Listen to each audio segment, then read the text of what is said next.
अस्सलाम वालेकुम। Welcome to be pro with Adnan Bhatti. जहां सीखना है, कमाना है, अपने वालिदैन का हाथ बटाना है।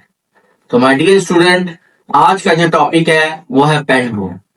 फोटोशॉप के अंदर पेन टूल की क्या इंपॉर्टेंस है, किस तरह से हम पेन टूल पे काम करते हैं, पेन टूल से हम क्या क्या डिजाइन जो है वो क्रिएट कर सकते हैं। आपको मेरी स्क्रीन के ऊपर यहाँ पर टूल बार में ये पेन टूल का एक टूल नजर आ रहा होगा। इसकी शॉर्ट की है पी। जस्ट आप पी प्रेस करोगे तो पेन टूल एक्टिव हो जाएगा। अगर आप शॉर्ट की भूल जाते हो तो यहाँ लेफ्ट साइड के ऊपर देखो, ये है पेन टूल। इसे आप क्लिक करोगे और पेन टूल से अपना काम स्टार्ट कर दोगे। पेन टूल दो तरीके से काम किया जाता है, एक बाय पाथ और एक बाय शेप। अब ये दोनों किस तरह से काम करते हैं उसके बारे में मैं थोड़ी सी डिटेल आपसे गाइड करता हूं। यहाँ पर देखें, सबसे पहले तो बाय डिफॉल्ट ये पेन टूल जो होता है वो बाय पाथ यूज किया जाता है। बाय पाथ बिगनर के लिए मैनेज करना बहुत मुश्किल हो जाता है, तो इसलिए मैं रेकमेंड नहीं करता कि पेन टूल को बाय पाथ यूज किया जाए। लेकिन एक दफा मैं आपको यहाँ पर यूज करके दिखाता हूँ, आपको खुद ब खुद दोनों का डिफरेंस जो है वो नजर आ जाएगा। देखिए, पेन टूल का काम है कि यहाँ पर सबसे पहले मैंने एक लेफ्ट क्लिक प्रेस किया, उसने एंकर पॉइंट एक ऐड कर दिया। फिर मैंने इसको दोबारा एक यहाँ पे क्लिक किया, एंकर पॉइंट। जहां जहां पे भी क्लिक कर रहा हूँ पेन टूल वहां पर एंकर पॉइंट और बात क्रिएट करता जा रहा है। यहाँ तक कि जब मैं स्टार्टिंग और एंडिंग पॉइंट आपस में मिला देता हूं तो मेरी एक शेप जो है वो कंप्लीट हो जाती है। अच्छा, जैसे ही मैंने ये पाथ अपना कंप्लीट किया, अब मैं अपने लेयर पैनल के ऊपर वापस आता हूं तो यहाँ पर मेरे पास देखो एक लेयर का पैनल है, एक चैनल है और एक पाथ है। अगर मैं इन पाथ के ऊपर क्लिक करता हूं तो यहाँ पर जो मैंने अभी एक कस्टम पाथ क्रिएट किया है उसका पाथ बहुत पाथ यहाँ पे बना हुआ है। मैं अगर यहाँ पर रख के कहीं पे भी क्लिक करता हूं तो मेरे पास वो पाथ गायब हो गया। अब यहाँ पर फिर दोबारा अगर मैं लेयर्स पे आता हूँ, यहाँ पर देखिए मेरे पास लेयर के अंदर वो पाथ कहीं पर भी नहीं है। बिगिनर को यही सबसे बड़ी प्रॉब्लम्स आती हैं और उसकी वजह से पेन टूल को स्टार्ट में समझना जरा थोड़ा सा मुश्किल हो जाता है। उसको दोबारा से उसके अंदर वर्किंग करनी होती है, उसको पाथ पे जाना पड़ता है, पाथ के ऊपर यहाँ के क्लिक करेंगे, देन फिर आगे जो भी उसकी सेटिंग है, कस्टमाइजेशन है, वो आगे स्टार्ट कर देंगे। लेकिन अगर मैं यहाँ पर पाथ को रिमूव कर देता हूँ और मैं चाहता हूं कि यार पेन टूल को मैं ऐसे तरीके से यूज करूं जिसको मैं यहाँ पर बाय लेयर जो है वो भी आसानी के साथ इस्तेमाल कर सकूं और उसकी कस्टमाइजेशन जो है बहुत ही इजीली मैं उसको हैंडल कर सकूं। अब उसके लिए इसको क्या करना पड़ेगा, पेन टूल को यहाँ पे ऊपर जो पाथ लिखा हुआ है वहां पे क्लिक करते हैं तो ये लिखा हुआ आएगा शेप। अब हमने पेन टूल को बाय शेप यूज करना है। बाय शेप क्या होगा, वो ऑटोमेटिकली एक शेप लेयर बनाएगा। देखते हैं कैसे। यहाँ पे मैं ऐसे करता हूँ क्लिक। अब ये देखें मेरे साथ साथ वो पाथ भी बना रहा है, लेकिन साथ ही में देखें एक उसने ऑटोमेटिकली न्यू लेयर भी ऐड कर दी। अब इस तरह से मैं अपने जो भी मेरा पार्ट है मैं उसको कस्टमाइज बहुत ही आसानी के साथ कर सकता हूँ। मैं इसको आऊंगा यहाँ जो भी है, जैसे जहां मर्जी मैंने इसको डिजाइन वगैरह जो भी शेप वगैरह क्रिएट करनी है, कोई कस्टम शेप क्रिएट करनी है, कोई ट्रेसिंग वगैरह करनी है, तो उसके लिए शेप जो है वो बहुत बेस्ट ऑप्शन है। अब मैं इसको क्या करता हूँ, स्टार्टिंग और एंडिंग वर्ड आपस में मिला देता हूँ। सबसे पहले ये जो पेन टूल के बाकी की जो ऑप्शंस हैं इनको भी हम देखेंगे, फिर हम एक कोई ट्रेस करेंगे, कोई लोगो या कोई आइकन वगैरह जो है उसको ट्रेस करेंगे, फिर कोई एक डिजाइन बनाएंगे ताकि पेन टूल की बेस जो है वो आप लोगों को क्लियर हो जाए। नेक्स्ट हमारे पास आ जाता है फ्री फॉर्म पेन टूल। अब ये जो फ्री फॉर्म पेन टूल क्या काम करता है, अब ये देखो जिस तरह हम पेंसिल से काम करते हैं ना, ये सेम उसी तरह से फ्री हैंड हमारे पास पाथ क्रिएट कर देता है। अब अगर आप पेन टैबलेट्स वगैरह यूज कर रहे हैं उसमें ये बहुत ही बेस्ट काम करेगा आप लोगों के लिए। ओके, उसके बाद आते हैं तो ये है कार्वेचर पेन टूल। ये क्या काम करता है, ये जो आपके पास एंकर पॉइंट्स मैंने ऐड किए हुए हैं ये इनको राउंड एजेस के अंदर कन्वर्ट करेगा और जहां पर दूसरा एंकर पॉइंट होगा उसी को मैं दोबारा से क्लिक करूंगा, थोड़ी प्यारी सी स्मूथ एक राउंड शेप क्रिएट कर देगा। कैसे, मेरे पास ये एंकर पॉइंट है, मैं इसके ऊपर रख के यहाँ पर डबल क्लिक करता हूँ, देखो उसने उसको राउंड शेप में कन्वर्ट कर दिया। अदरवाइज मुझे इतना परफेक्ट राउंड बनाने में टाइम लगना था। अब मैं कहता हूँ यार ये वाली जो शेप है इसको भी मैं डबल क्लिक कर देता हूँ, ये देखो उसने आगे भी वहां से राउंड शेप में उसको कन्वर्ट कर दिया। अगर मैं इसको यहाँ से देखता हूँ क्लिक, तो ये बहुत ही प्यारी शेप जो देखो उसने बना दी। नहीं तो मैंने क्या काम करना होता है, अगर यहाँ कोई आम बिगनर होगा तो वो क्या काम करेगा, पेन टूल के पास यहाँ पर आता है और पेन टूल के बाद अगर इसको वो कह देता है यार मैंने इसको ये राउंड शेप के अंदर कन्वर्ट करना, वो ज्यादातर क्या काम करेंगे, यहाँ पर ऐड एंकर पॉइंट्स ऐड कर देंगे। ठीक है, अब यहाँ एक एंकर पॉइंट मैंने ऐड किया और फिर मैं इसको यहाँ पर लाकर ये देखे मैं इसको राउंड एजेस में कन्वर्ट कर दूंगा। जब हम इसको राउंड एजेस के अंदर कन्वर्ट करेंगे तो यहाँ पर मेरे पास दो हैंडल्स आ जाते हैं। इन हैंडल्स की मदद से मैं इसको जैसे मर्जी चाहूं एडजस्ट कर सकता हूं। ठीक है, ज्यादातर कस्टमाइजेशन राउंड एजेस या इस तरह की जितनी भी होती हैं वो इन हैंडल्स की मदद से होती है। लेकिन अगर मैं इससे आगे वाला टूल चलूं, वो है डिलीट एंकर पॉइंट, यानी ऑलरेडी जहां पर एंकर पॉइंट लगी होगी उसके ऊपर मैं इसको क्लिक करूंगा तो वो एंकर पॉइंट को रिमूव कर देगा। लास्ट वन की तरफ हम चलते हैं, ये है कन्वर्ट पॉइंट टूल। यार ये बहुत मजे का टूल है। फॉर एग्जाम्पल मुझे इसको राउंड में कन्वर्ट करना, तो मैं इधर ऐड एंकर पॉइंट लगाने की मुझे जरूरत नहीं पड़ेगी। मैं इसको यहाँ पे क्लिक करके मैं इसको यहाँ पे आता हूँ और मैं कहता हूँ कि यार ये वाले टूल के थ्रू मैं इसको राउंड में कन्वर्ट कर देता हूँ, जहाँ पे एंकर पॉइंट जो है वो यहाँ पे आ जाता है। जहां पर भी एंकर पॉइंट होगा वहां पर ये राउंड में उसको कन्वर्ट कर देगा। ये देखो यहाँ पे रखना है, बाद में फिर आपका हैंडल पॉइंट्स हैं, जिस तरह मर्जी उसको मॉडिफाई करना चाहो तो ये कर सकते हो। तो ये सारे के सारे टूल्स का बेसिक इंट्रोडक्शन जो है वो मैंने आपको यहाँ पर दे दिया। अब इस बाद में आप इसके बाद आप चाहो तो इसको कलर चेंज कर लो, कलर आप कोई भी देना चाहते हो यहाँ पर है, ये कलर इसमें ऐड कर दो। हमने पहले लेक्चर्स के अंदर देखा था कि मैं यहाँ पर कलर को चूज करता हूँ तो उसको ऑल्ट और कंट्रोल डिलीट या बैक स्पेस से कलर फिल करता हूँ। लेकिन जो हमारे पास शेप लेयर होती है, इस शेप लेयर के अंदर यहाँ पर ये जो आइकन है इसके ऊपर डबल क्लिक करूंगा तो मेरे पास कलर पिकर पैनल ओपन हो जाता है, जिसकी वजह से मैं रन टाइम के ऊपर यहाँ पर मल्टीपल कलर्स अपनी मर्जी के मुताबिक एडजस्ट कर सकता हूँ। ये देखें कि मुझे कौन सा कलर चाहिए, क्या है क्या नहीं है, मैं यहाँ पर इसको ओके कर देता हूँ।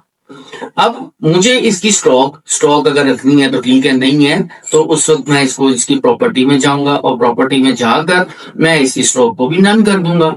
अगर प्रॉपर्टी के अंदर नहीं आपके पास पता चल रहा कि प्रॉपर्टी कहाँ है, हालांकि जो भी पैनल हमें चाहिए तो ये हमारे पास विंडो के मेन्यू के अंदर है। यहाँ पर आएंगे, ये देखो ये आपके पास उसकी एडजस्टमेंट और ये सारी चीजें जितनी भी है वो सारी की सारी यहाँ पर आ जाती हैं। अब ये है पेन टूल। अगर मैं चाहता हूं कि मैं इसकी जो शेप क्रिएट की है किसी भी एक शेप को यहां से सिलेक्ट कर लेता हूं। अब इस पूरी शेप की जो भी सेटिंग्स है वो यहाँ पर ऊपर में पर टॉप पे आ जाएंगी। यहाँ देखिए 1 पिक्सल की जो है वो स्ट्रोक है, मैं यहाँ क्लिक करके इसको नन कर देता हूँ। ये देखिए इसकी स्ट्रोक भी खत्म हो गई। आप एक बात देखेंगे, जैसे ही स्ट्रोक खत्म हुई पूरे के पूरे डिजाइन के अंदर क्लैरिटी आ गई, हर जगह पर स्ट्रोक अच्छी नहीं लग रही। ओके, मैं ये जो शेप थी इसको मैं यहाँ से रिमूव करता हूँ। मैंने अपने लेयर पैनल के अंदर एक जो था वो आइकन जो है वो यहाँ पे रखा ताकि इसको भी मैं आप लोगों को ट्रेस करके दिखा सकूं क्या है। हमारे पास फोटोशॉप के अंदर कोई भी इमेज होती है, क्योंकि फोटोशॉप एक रास्टर बेस्ड सॉफ्टवेयर है, मैं इसको जूम करता हूं तो ये देखो ब्लर हो जाती है। बहुत से डिजाइनर जो है वो प्रिंट मीडिया का काम इसलिए यहाँ पे नहीं करते कि यहाँ पर कोई भी इमेज यूज करते हैं उसका साइज इंक्रीज डिक्रीज करते हैं तो वो ब्लर हो जाता है। तो अगर हम उसको शेप में कन्वर्ट कर लें तो वो कभी भी ब्लर नहीं होगा, क्योंकि शेप आपका वेक्टर होता है और वेक्टर का साइज जितना मर्जी इंक्रीज डिक्रीज कर तो वो कभी भी ब्लर नहीं होगा। चलिए मैं इसको स्टार्ट करता हूं यहाँ से पेन टूल से। सबसे पहले तो मैं इसको एक रफ सा जो है वो सिलेक्शन ले लेता हूँ। अब मैं इसको यहाँ पर आता हूँ, यहाँ पे मैंने इसको क्लिक किया। कहीं से भी आप स्टार्ट कर सकते हो, लाजिम नहीं कि यहाँ पर ही है, यहाँ से भी स्टार्ट कर सकते हो, जहां से दिल करे आप लोग इसको स्टार्ट कर सकते हो। अभी यहाँ पर देखते हैं तो यहाँ मैंने एक एंकर पॉइंट यहाँ पे ऐड कर दिया, एक एंकर पॉइंट यहाँ ऐड कर दिया और एक एंकर पॉइंट मैंने यहाँ ऐड कर दिया। अब मैं यहाँ पर 2 टूल यूज करूंगा, दोनों में से देखते हैं कि कौन सा आप जो है परफेक्टली यूज किया जाता है। सबसे पहला वाला काम मैं इधर आऊंगा तो ये है मेरे पास कारवेंचर पेन टूल। मैं इसी को यहाँ पे करता हूँ डबल क्लिक, ये देखिएगा, ठीक है। उसने एक ही क्लिप के ऊपर मेरी पूरी की पूरी शेप जो है वो वहां पर ड्रॉ कर दी। अब अगर मैं इसी को यहाँ क्लिक करके न्यू मैनुअल ड्रैग करूंगा तो ये लीजिए, ये मेरे पास भी शेप रेडी हो गई। कितना टाइम लगेगा। अब यहाँ पर फिर दोबारा मैं नीचे जो ब्लू वाली शेप है इसको ट्रेस करता हूँ। फिर से सबसे पहले पेन टूल के पास आऊंगा, यहाँ पर मैं इसको यहाँ क्लिक किया, क्लिक करके मैं कहता हूँ एक एंकर पॉइंट यहाँ लगा देता हूँ, एक एंकर पॉइंट में यहाँ। अच्छा, अब ये देखें मेरे पास अभी यहाँ पर जो है ये जो वेव आ रही है, ये जो वाला मेरे पास इसके अंदर राउंड शेप है, इसको किस तरह से हमने मैनेज करना। मैं इसको स्टार्टिंग और एंडिंग पॉइंट मैनुअली यहाँ पर ऐड करता हूँ। सबसे पहले मैं अभी फिलहाल इनका जो इनर है वो मैं नन कर देता हूँ ताकि मुझे इजी हो जाए काम करना। ये देखिए, सिर्फ मैं स्ट्रोक रखूंगा यहाँ पर। ओके, अब मैं इसी तरह यहाँ पे आता हूँ और फिर भी मैं इसको यहाँ पर शेप सिलेक्ट करके फिल जो है वो नन कर देता हूँ। ओके, अब मैंने इसको भी ट्रेस करना। पेन टूल के पास आऊंगा, सबसे पहला काम वही जो मैंने आपको ही बताया था, कर्वेचर पेन टूल। ओके, अब यहाँ मेरे पास ये है एंकर पॉइंट। सबसे पहले तो मैं अपना जो एंकर पॉइंट है वो एक्टिव करता हूँ इनके, ये डायरेक्ट सिलेक्शन टूल के साथ। फिर इधर आऊंगा और ये जो एंकर पॉइंट है इसको डबल क्लिक करता हूँ। ये लेंगे, ये मेरे पास कन्वर्ट हो गया। अब ये जो है मेरे पास, इसको चेक करते हैं कि यार ये किस तरह से काम हो रहा है। मैं यहाँ पर एक एंकर पॉइंट ऐड कर लूंगा, क्योंकि जब एंकर पॉइंट को ऐड करेंगे तो बाद में हम लोग उसको हैंडल्स की मदद से मॉडिफाई कर सकते हैं। अब मैं इसी को यहाँ पर आता हूँ और ये देखो, सबसे पहले मैंने इसको यहाँ पर ऑप्शन यहाँ पे ड्रॉ किया, फिर ये वाला हैंडल है मैं इसको यहाँ पर लेके आता हूँ और इसी को मैं थोड़ा सा और यहाँ मॉडिफाई कर देता हूँ। ये लेंगे, इसको भी यहाँ पर ले आया। अब यहाँ पर मैं फिर एक और एंकर पॉइंट ऐड कर देता हूँ ये, और इसको मैं कहता हूँ यार ये वाली जो ऑप्शन है मेरे पास, इसको मैं इधर ले आता हूँ, ये वाला। और अब हैंडल्स को मैं यहाँ पर मॉडिफाई करके इधर।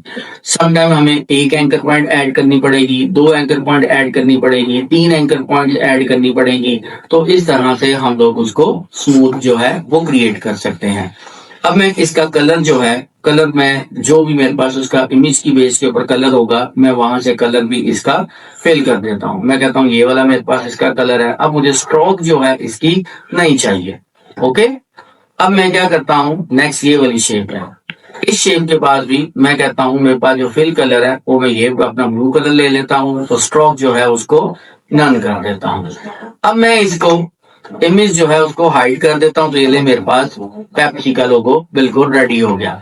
मैं अब इसको जूम करके देखता हूँ, ये ले। अब ये वाले जो एजेस आ रहे होते हैं ना, ये बेसिकली इसका फोटोशॉप के अपने कैनवस का फाइल का साइज है। अदरवाइज आप इमेज है, फॉर एग्जांपल मैं इन दोनों को अलहदा करता हूँ, जरा इधर रख लेता हूँ, और ये वाली जो मेरे पास लेयर है ये इमेज वाली लेयर है।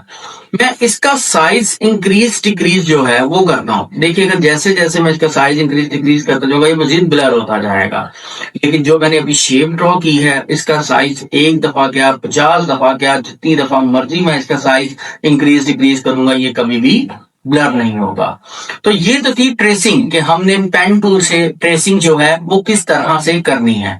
अब इसी तरह मैंने एक और इमेज जो थी वो ओपन की हुई थी। यहाँ पर ये देखें, ये इस तरह के डिजाइन, जिस तरह के बैनर्स आपने बहुत ज्यादा देखे होंगे। इसके अंदर क्या यूज हुआ है आपका, एक तो पेन टूल यूज हुआ है, सेकंड आपके पास क्या है, ओपेसिटी लेवल आपका यूज किया हुआ है। क्योंकि बेसिकली ये एक ब्लैक लेयर, एक ये है, फिर ये दूसरी लेयर है और ये तीसरी लेयर है। इन्हीं को इसने अप एंड डाउन यहाँ पे मूव किया है और बाद में हर लेयर की जो है ओपेसिटी जो है वो कम की गई है। अब ये किस तरह से हम लोग इसके साथ काम कर सकते हैं, सबसे पहला काम क्या है, मैं आपको एक से दो जो है वो लेयर्स बनाकर दिखाऊंगा। बाद में आप उसको जो है डिटेल से फुल प्रैक्टिस अब करोगे तो आपके पास वहां पर आ जाएगा। ये देखिए जी, ये मेरे पास एक लेयर आ जाए, मैं इसी लेयर को इसका कलर कोई सा भी मैं चेंज कर लेता हूँ। मैं कहता हूँ यार मुझे अभी इसकी स्ट्रोक जो है वो रखनी है तो ठीक है, नहीं तो नन कर देता हूँ। और जो इसका फिल है वो नन और स्ट्रोक का कलर में व्हाइट कर देता हूँ ताकि प्रोमिनेंट हो जाए जरा। ओके, अब हमने क्या करना है, डायरेक्ट सिलेक्शन टूल। ये देखो सबसे पहले काम क्या करेंगे, जूम कर लेंगे। ये मैंने आपको बताया था कि आप जूम जो है कंट्रोल प्लस माइनस से भी कर सकते हैं और अपने माउस व्हील के साथ भी इसकी सेटिंग मैंने आपको बताई थी। ये लें, मैं सबसे पहला काम ये करता हूं कि यहाँ पर ये मेरे पास एंकर पॉइंट की पोजीशन जो है वो सेट कर दो। ओके, अब कहीं कहीं पर मुझे एंकर पॉइंट ऐड करने पड़ेंगे, कहीं पर मुझे एंकर पॉइंट हो सकता है कि एक्स्ट्रा लग जाए तो उसको रिमूव भी करने पड़ेंगे। सबसे पहले मैं आता हूं, मैं कहता हूं यार एक एंकर पॉइंट यहाँ ऐड कर देता हूँ, एक यहाँ ऐड कर देता हूँ। अभी मैं अंदाजे से ही मैं यहाँ पर एंकर पॉइंट इधर भी ऐड कर देता हूँ, फिर उसके बाद मैं इधर एंकर पॉइंट ऐड कर देता हूँ। मैंने रफ से अभी सिलेक्शन ली और एंकर पॉइंट्स को ऐड कर दिया। देखते हैं जी, यहाँ पर आते हैं तो ये देखो मेरे पास, मैंने यहाँ इसको क्लिक किया और इधर मैं इसी हैंडल से मैं कह देता हूँ यार ये जो मेरे पास शेप है इसको मैंने यहाँ ऐड कर देता हूँ। फिर मैं इधर लेके आता हूँ और ये वाला जो मेरे पास हैंडल है मैं इसको भी यहाँ पर इसको मूव कर देता हूँ ये चीज, और इसको मैं थोड़ा सा यहाँ ले आता हूँ। अब ये वाला हैंडल है, मैं इसको फिर ऐड एंकर पॉइंट है, ऐड एंकर पॉइंट को मैं यहाँ पर क्लिक किया और क्लिक करके मैं डायरेक्ट सिलेक्शन टूल से मैं इसको मूव कर लूंगा, यहाँ पे क्लिक करूंगा और मैं इसको इधर मूव कर लेता हूँ ये। ओके, अब 19-20 एक तो पिक्सल जो है नो इशू, उसको आप इग्नोर कर सकते हो। अब मैं आता हूँ यहाँ पर, क्योंकि मैंने इसको जो एंगल पॉइंट है मैं यहाँ पर इसी के ऊपर आता हूँ और ये वाला मैं इसको यहाँ पर मूव कर देता हूँ। फिर मेरे पास ये ऑप्शन आ जाएगी, मैं इसको जो है वो खुद ही यहाँ पर नीचे मूव कर देता हूँ। ओके, ये जो मेरे पास हैंडल्स हैं मैं इन हैंडल्स को कहता हूँ यहाँ पे मूव कर दूं और ये ऑटोमेटिकली एडजस्ट। ये लें, आपके पास एक एंकर पॉइंट और उसी की जो वेव्स वगैरह है वो सारी की सारी यहाँ पर कवर हो गया। अब मैंने क्या काम करना है, मैं इसको ब्लैक कलर जो है वो इसमें फिल कर देता हूँ। अब देखिए फॉर एग्जाम्पल यहाँ पर आपके पास ब्लैक कलर नजर नहीं आता, आप उसके अंदर तो अपना कस्टम कलर भी ऐड कर सकते हैं। तो ये आपके पास देखें कलर पैलेट ओपन हो जाएगा। यहाँ मैं इसको कह देता हूँ ब्लैक कलर। ओके, ये मैंने ब्लैक कलर इसमें फिल कर दिया। अब इसी तरह से ये मेरे पास दूसरा ब्लू कलर है, उसकी एक अलग अलग लेयर होगी। मैं इधर ही आता हूँ और इसकी जो स्ट्रोक है स्ट्रोक इसकी नन कर देता हूँ, ये होगा। अभी फिलहाल मैं इसी को डुप्लीकेट करके तो मैं आपको इसको जरा ट्रांसपेरेंसी लेवल जो है वो सेट करना बता देता हूँ। मैं कहता हूँ कि यार ये मेरे पास इसकी लेयर है, लेयर को डुप्लीकेट कर देता हूँ। लेयर डुप्लीकेट करने के लिए है कंट्रोल जे, ठीक है। अच्छा, अब मैं इसको वैसे ही लेयर को हाइड करता हूँ और जरा आपको बता देता हूँ कि किस तरह से हम लोग जो है उसकी लेयर पैनल जो है मैनुअली या उसी तरह की जो है हम लोग किस तरह से लेयर क्रिएट कर सकते हैं। मैं क्या करता हूँ, डायरेक्ट सिलेक्शन टूल लेता हूँ और डायरेक्ट सिलेक्शन टूल से ये वाले एंकर पॉइंट, ठीक है, और इसके बाद ये वाला एंकर पॉइंट, ये एंकर पॉइंट और ये बस इतना एंकर पॉइंट को मैं सिलेक्ट करके शिफ्ट और अप एरो प्रेस करता हूँ। ओके, अब यहाँ पर इसका कलर मैं चेंज कर देता हूँ, देखते हैं कि हमें डिफरेंस क्या लगेगा। ब्लू कलर था तो मैं इधर ही आके मैं इसका ब्लू कलर जो है वो यूज कर देता हूँ। अब यहाँ पर ये जो चीज मेरे पास, इसको मैं लेयर को डाउन करता हूँ तो देखो आपके पास ये इफेक्ट आ जाएगा। अब इसी तरह से मैं इसकी ओपेसिटी, ये है इसकी अभी 100%, मैं कह देता हूँ जी 70% इसकी ओपेसिटी मैंने करनी है। अब ओपेसिटी क्या है कि अभी तो फिलहाल नजर नहीं आ रहा। मैं अब क्या काम करता हूँ, एक और इसकी डुप्लीकेट कॉपी लेता हूँ, कंट्रोल जे। अब मैंने ये कंट्रोल जे लिया, फिर मैं अब ये वाला कहता हूँ यार चलो इस वाली साइड से जो है वो हम लोगों ने इसका जरा साइज मॉडिफाई करना। मैं इसको भी एंकर पॉइंट को सिलेक्ट कर लेता हूँ, इसको सिलेक्ट कर लेता हूँ और मैं अब इसको कह देता हूँ, ये देखें वो मैंने ओपेसिटी कम की हुई थी तो वो दूसरी वाली लेयर भी देखें उसके साथ साथ यहाँ पर नजर आ रही है। तो इस तरह से आप लोग किसी भी तरह की वेव जो है, कोई एब्स्ट्रैक्ट जो है वो बनाकर आप उसका साइज इंक्रीज डिक्रीज करके अच्छी सी कोई बैकग्राउंड जो है वो आप क्रिएट कर सकते हैं। यहाँ पर ये देख लें इस तरह से आप लोगों के पास आएगा। आप बाद में चाहें तो इसी को सबको डुप्लीकेट करें और डुप्लीकेट आप इकट्ठा करके भी सबको कंट्रोल जे कर सकते हैं, अदरवाइज ऑल्ट प्रेस करके जो है उससे भी आप लोग डुप्लीकेट कर सकते हैं।